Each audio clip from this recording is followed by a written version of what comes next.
फलियार लेने से लोग सात्विक बन जाते हैं, वो क्रोध को जीत लेते हैं, और जीवन में क्रोध ठीक नहीं है। क्रोध तो वक्ता और आयोजक दोनों में से किसी को भी नहीं करना चाहिए। यदि आयोजक ने क्रोध किया तो उसकी कथा का फल 0/0। हाँ, बिल्कुल भी नहीं क्रोध। कोई गालियां भी दे जाए तो उसको भी आशीर्वाद मान ले, उसको बिल्कुल भी क्रोध नहीं। और मुझ जैसे व्यक्ति को तो क्रोध करना ही नहीं है, लेकिन आप आयोजक को भी बिल्कुल भूल करके भी वो क्रोध ना करे। अब लाल मिर्च खाएगा हलवाइयों के हाथ की तो नहीं मानेगा बिना लड़े बिना झगड़े, इसलिए इसको कहा कि कथा के दिनों में काली मिर्च, इसको ढोड़ा मिर्च कहते हैं, वो ले ले। ज्यादा हरी मिर्च भी मत खाया करो, इससे धातु संबंधी रोग बन जाते हैं। ज्यादा हरी मिर्च, बहुत लोग तो कतर कतर के खाते ही रहते हैं, ये बिल्कुल बिल्कुल ठीक नहीं। इससे कुछ गुप्त बीमारियां जिनका नाम भी व्यासपीठ से नहीं ले सकता। हाँ, कोई चीज लिमिट में हो वो तो ठीक है। स्वास्थ्य के लिए काली मिर्च किसी वरदान से कम नहीं है।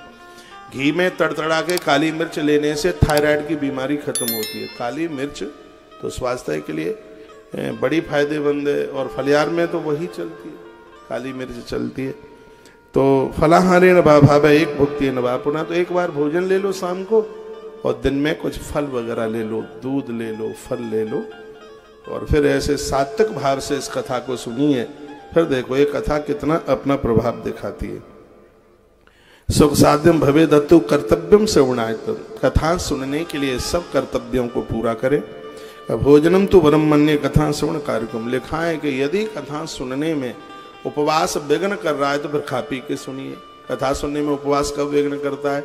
जैसे आपको कोई दवाई लेनी होती है, खून जला देती है खाली पेट दवाई लेने पर। जितनी भी सरकारी अंग्रेजी दवाइयां हैं ये सब खा पी के लेनी चाहिए।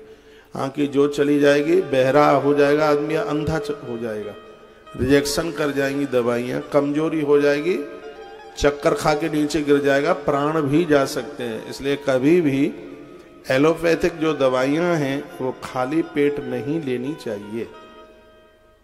हाँ, तो आप दवाइयां लेते हैं, औषधि लेते हैं, तो मेरा निवेदन मान लो अब मत करो एकादशी।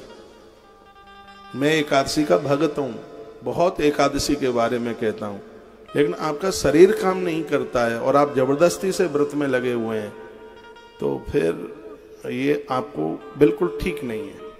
स्वास्थ्य का भी तो ध्यान रखना है। बहुत माताओं के हफ्ते में तो 6 दिन के तो व्रत ही बने रहते हैं, और फिर तो घायल होकर के बेचारी सीधे अस्पताल पहुंच जाती है, और भी लोगों को बड़ी दिक्कत है। जब तक शरीर काम करता है, खूब आपने व्रत किए,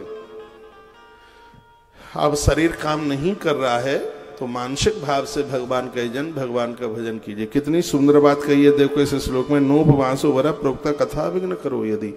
यदि आपके उपवास करने से कथा में विघ्न आता है तो बिल्कुल अन्न खाकर कथा सुनिए, कोई दोष नहीं है, बिल्कुल नहीं।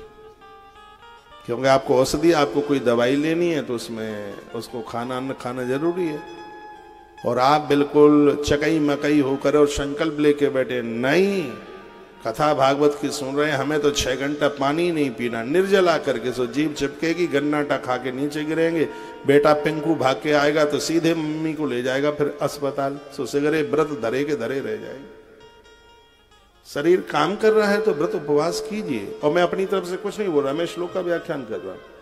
यह श्लोक श्रीमद् भागवत के महात्म्य के 6 नंबर का श्लोक 43 नंबर का श्लोक है।